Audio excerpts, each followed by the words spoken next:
हिंदी माध्यम के विद्यार्थियों के लिए भी the economic IAS YouTube channel में स्वागत है। जो हमारे स्टूडेंट हिंदी मीडियम से civil service, state civil service, Reserve Bank of India या अन्य परीक्षाएं जो कॉम्पिटिटिव एग्जाम की दे रहे हैं, उनके लिए डे टू डे भारतीय अर्थव्यवस्था में जो परिवर्तन हो रहे हैं उनकी हम लोग लगातार चर्चा कर रहे हैं। और आप लोगों के लिए बहुत अच्छा मौका है कि आप इसे ज्वाइन करें, सब्सक्राइब कर लें अगर अच्छा लगता है। वैसे मेरा अगर परिचय आप जानना चाहते हैं, मेरा नाम तो आप जानते होंगे, तेजवीर सिंह है और लगातार पिछले 26-27 सालों से बच्चों को गाइड कर रहा हूं और नंबर ऑफ स्टूडेंट सिलेक्शन भी, चाहे वो नेट जेआरएफ हो, आईएएस हो, पीसीएस हो या रिजर्व बैंक ऑफ इंडिया की नौकरी हो, इंडियन इकोनॉमिक सर्विसेज, उस सब में बच्चों का हम लोगों के यहाँ से लगातार सिलेक्शन हो रहा है। आज जो 20 अगस्त है, 20 अगस्त 2026, बड़ी महत्वपूर्ण 2-3 घटनाएं आर्थिक जगत की जो आपको जाननी चाहिए और उसका लिंक एक दूसरे से देखना चाहिए। लिंक क्या हुआ? वेस्ट एशिया की क्राइसिस है, यानी पश्चिमी एशिया में जो क्राइसिस चल रही है, आपका ये पश्चिमी एशिया की समस्या चली। इसका सबसे पहला इफेक्ट क्या आया? हमारा जो कच्चा तेल है, कच्चा तेल, क्रूड ऑयल, उसकी कीमतें बढ़ने लगी। और आज अगर मैं 20 अगस्त की बात आपसे करूं, कच्चे तेल की अंतरराष्ट्रीय बाजार में कीमत हो गई $93.8 पर बैरल। एक बैरल की कीमत आज 93, यानी 20 अगस्त 2026 में कच्चे तेल की कीमत $93.8 पर बैरल पर पहुंच गई। अब आपके दिमाग में आना चाहिए इसका क्या इफेक्ट होगा। जब डॉलर के रूप में कच्चे तेल की कीमत बढ़ेगी तो हमारे आयातों, जो हम सबसे ज्यादा लगभग 22% कुल आयातों की रचना में क्रूड ऑयल का इंपोर्ट है, तो आयातों की लागतें बढ़ेंगी या कॉस्ट बढ़ेगी। और आयातों की लागतें बढ़ने से हमें ज्यादा से ज्यादा डॉलर का भुगतान करना पड़ेगा। यानी इसके परिणाम स्वरूप क्या होगा? इंडियन इकोनॉमी के अंदर डॉलर की जो डिमांड है, मांग बढ़ेगी। अगर मांग डॉलर की पूर्ति से ज्यादा हो जाए तो निश्चित रूप से price of dollar in term of रूपी बढ़ेगा, यानी पर डॉलर का भारत के रुपए में ज्यादा कीमत देनी पड़ेगी। और पिछले 3 दिन का मैं इतिहास बताऊं, यानी अगर आप आज 20 तारीख हुई, 19 तारीख, 18 अगस्त, 19 अगस्त, 20 अगस्त, इस रोज हमारा जो $1 परचेज करने का कीमत थी वो 95.61 रुपीज पर डॉलर थी। इस रोज बढ़ती होगी 95.68 रुपीज पर डॉलर हो गई। और 20 तारीख यानी 20 अगस्त को ये कीमत बढ़ते हो गई 95.705 रुपीज पर डॉलर। यानी लगातार डॉलर का क्या हो रहा है? एप्रिसिएशन, और रुपए का हो रहा है डेप्रिसिएशन। इसे हिंदी में बोलते हैं मूल्यह्रास और इसकी हो रही है मूल्य वृद्धि।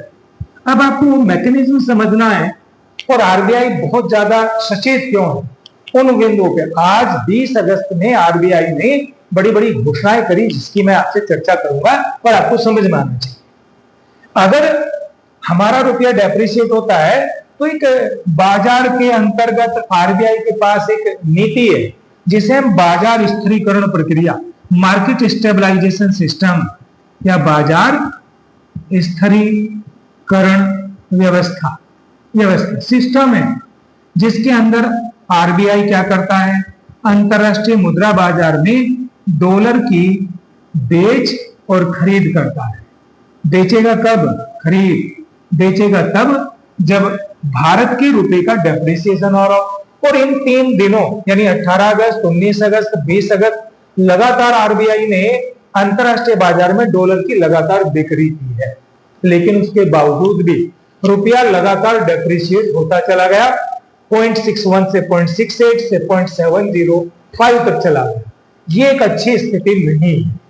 अब अगर भारत के रुपए का डेप्रिसिएशन होता है या डॉलर का एप्रिसिएशन होता है और बड़े लेमेन शब्दों में कच्चे तेल की कीमत बढ़ती है, तो विदेशों की मुद्रा स्थिति भारत के अंदर चली है। अब मैं अगले मुद्दे पर जाता हूं। इतना आपको मैं समझता हूं समझ में आ गया होगा, और नहीं समझ में आया तो वीडियो को दोबारा रिवर्स करके देख सकते हैं और समझ सकते हैं। अब थोड़ा सा आगे बढ़ो। जैसे ही अंतरराष्ट्रीय बाजार में रुपए का डेप्रिसिएशन या क्रूड ऑयल की कीमतें बढ़ेंगी, तो इसका प्रभाव हमारे यहाँ आयातित स्थिति होगी। आयातित स्थिति, आप इंपोर्टेड इन्फ्लेशन जिसे हम बोलते हैं, आयातित स्थिति होगी। इंपोर्टेड इन्फ्लेशन, आयातित स्थिति क्या करेगी कि आपके देश में कंज्यूमर प्राइस इंडेक्स, कीमत उपभोक्ता सूचकांक के आधार पर मुद्रास्फीति यानी कीमतों को लगातार बढ़ाएगी। जैसा कि जुलाई 2026 में ये मुद्रास्फीति 4.45% थी। अगर आप आरबीआई की जो एग्रेसिव रिपोर्ट आई 2026 20 अगस्त यानी आज, उसमें ये कहा गया कि हमारे यहाँ जो एक मॉडरेट इन्फ्लेशन है, मीडियम टर्म इन्फ्लेशन ज्यादा से ज्यादा मध्यकालीन स्थिति 4% होनी चाहिए। हमारी जो मुद्रा स्थिति को सहन करने की क्षमता है उसकी दो लिमिट है 2 to 6%, यानी वो न्यूनतम इन्फ्लेशन 2% से कम नहीं होना चाहिए और अधिकतम 6% से अधिक नहीं होना चाहिए। तीसरी बात उन्होंने ये कही कि वित्तीय वर्ष 2027 में अनुमानित मुद्रास्फीति 5% रहेगी, कीमत उपभोक्ता सूचकांक के आधार पर।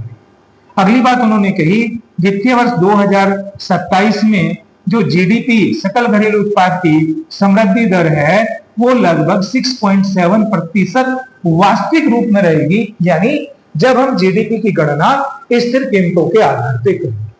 विद्यार्थियों, मैं बहुत अपर लेवल पे बात कर रहा हूं। अगर आपके फंडामेंटल्स क्लियर नहीं है तो आप क्लास में ज्वाइन कर सकते हैं, ऑनलाइन क्लास ले सकते हैं, ताकि आपके पहले फंडामेंटल्स क्लियर होने चाहिए, तब ये आप करंट अपडेट्स बड़े अच्छे से समझ पाओगे। अन्यथा की स्थिति में आपके सर से गुजरेगा। आइए, इतनी बात समझ में आई। ऐसे हालात में मॉनेटरी पॉलिसी कमेटी के कुछ सदस्यों का यह कहना है कि यदि भारत में मुद्रास्फीति की दर बढ़ेगी तो हमें रेपो रेट को बढ़ाना पड़ेगा।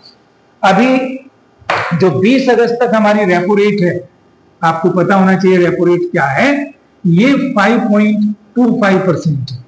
अगर मैं अगली बात बोलता हूं, जैसा कि हमारी मॉनेटरी पॉलिसी कमेटी के मेंबरान का अनुमान भी है कि यदि भविष्य में पश्चिमी एशिया की समस्या बढ़ती है, क्रूड ऑयल की कीमतें बढ़ती हैं, मुद्रास्फीति ज्यादा बढ़ती है देश के अंदर, तो हमें अपनी रेपो रेट को बढ़ाना पड़ेगा। अगर वो रेपो रेट को बढ़ाते हैं तो उसके दो इफेक्ट आपको समझ में आने चाहिए। रेपो रेट बढ़ते ही लोगों का उपभोग पूरे देश का घटेगा, निवेश ये भी घटेगा। अगर दोनों चीजें घटती हैं तो इसे इकोनॉमिक्स में समग्र मांग बोलते हैं। समग्र मांग घट जाएगी। अब आपके दिमाग में आना चाहिए, अगर इकोनॉमिक्स में समग्र मांग घटती है तो उसका क्या इफेक्ट होगा, जरा उसे समझिए। बहुत थ्योरेटिकल एस्पेक्ट है, लेकिन प्रैक्टिकल में ऐसा होता है, इसलिए मैं समझाने का प्रयास कर रहा हूं। क्योंकि यूपीएससी में अधिकतर बच्चे प्री में क्यों फेल होते हैं, मेंस में क्यों फेल होते हैं, वो बच्चे फेल होते हैं जिन्हें इकोनॉमिक्स का एप्लाइड एस्पेक्ट पता ही नहीं चलता कि आखिर एप्लीकेशन कैसे होती है। 3 तरह के क्वेश्चन होते हैं, फैक्चुअल, एनालिटिकल और अप्लाइड। जहां में अप्लाइड इकोनॉमिक्स यानी इंडियन इकोनॉमी का वो भाग जो बहुत व्यावहारिक रूप से काम करता है। मैंने अभी आपसे बात करी कि अगर ये हमारी समग्र पूर्ति है, समग्र पूर्ति जरा टेक्निकल वर्ड है, एनसीईआरटी आप पढ़ लीजिए, ये समग्र मांग, समग्र मांग, एग्रीगेट डिमांड के दो कंपोनेंट है, उपभोग और निवेश।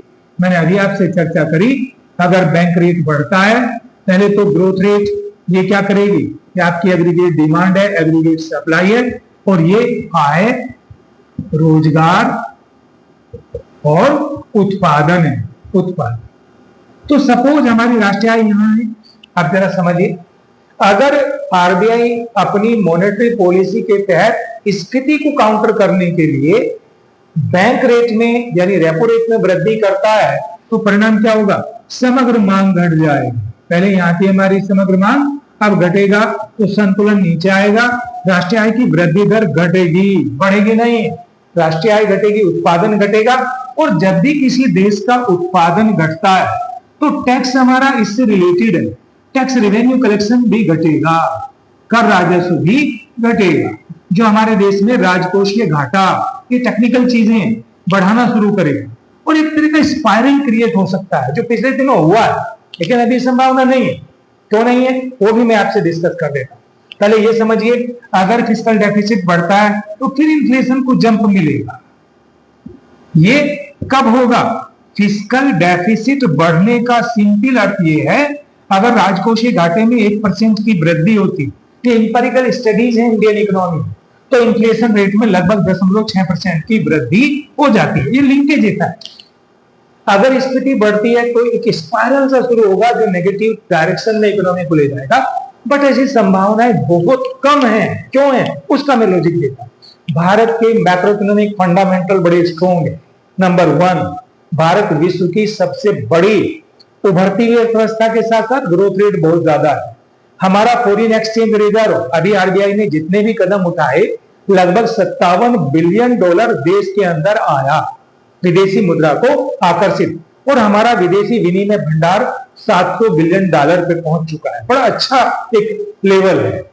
हमारे यहाँ मुद्रास्फीति की दर भी 4 से 5% के बीच में, और प्रोडिक्शन भी 5% अगर रहता है तो हमें कोई दिक्कत होने वाली नहीं है। भारत सरकार घरेलू बाजार में पेट्रोल की कीमतों में वृद्धि नहीं होने दे रही। उस समय की बात करिए जब अंतरराष्ट्रीय बाजार में क्रूड पेट्रोल की कीमत $120 पर बैरल, $125 पर बैरल तक पहुंची, तब भी हमारे देश में बहुत ज्यादा कीमतों में अंतर नहीं आया। इसके अतिरिक्त हमारा एग्रीकल्चर सेक्टर, हमारा सर्विस सेक्टर, एक मैन्युफैक्चरिंग सेक्टर, इंडस्ट्रियल सेक्टर की परफॉर्मेंस बहुत अच्छी है, बहुत बुरा नहीं है।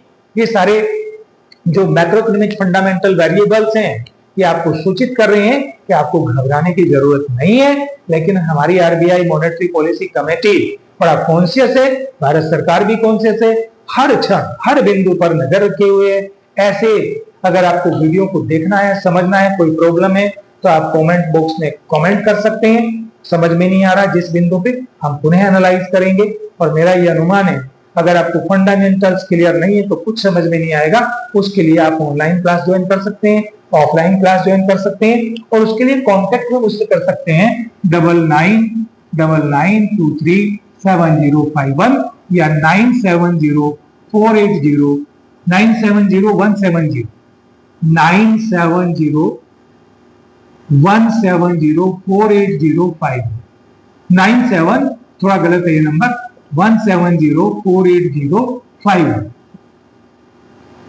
हाँ, ये 9717048051। इसमें से किसी भी नंबर पे आप मुझे कॉल करके मुझसे अपनी इकोनॉमिक्स की जो भी प्रॉब्लम आती है, आपके सामने जो भी टिपिकल, हम लोग यहाँ पे ऑब्जेक्टिव इकोनॉमिक्स के क्वेश्चन भी कर रहे हैं, और साथ साथ मेरा प्रयास है कि डेस्क्रिप्टिव क्वेश्चन, बिकॉज बहुत सारे बच्चे ऐसे हैं जो प्री तो क्वालिफाई कर लें लेकिन मेंस उनसे क्वालिफाई नहीं होता, और हम लोगों की पॉलिसी है मेंस टू प्री, यानी पहले आप मेंस तैयार करिए ताकि आपका प्री होते ही मेंस क्लियर हो जाए। और उसकी की है भारतीय अर्थव्यवस्था की समझ। सब विषय इजी है लेकिन ये बड़ा टफ है, डाटाबेस क्वेश्चन है, आपको समझ में नहीं आते होंगे, और हम समझाने के लिए बैठे। Thank you student.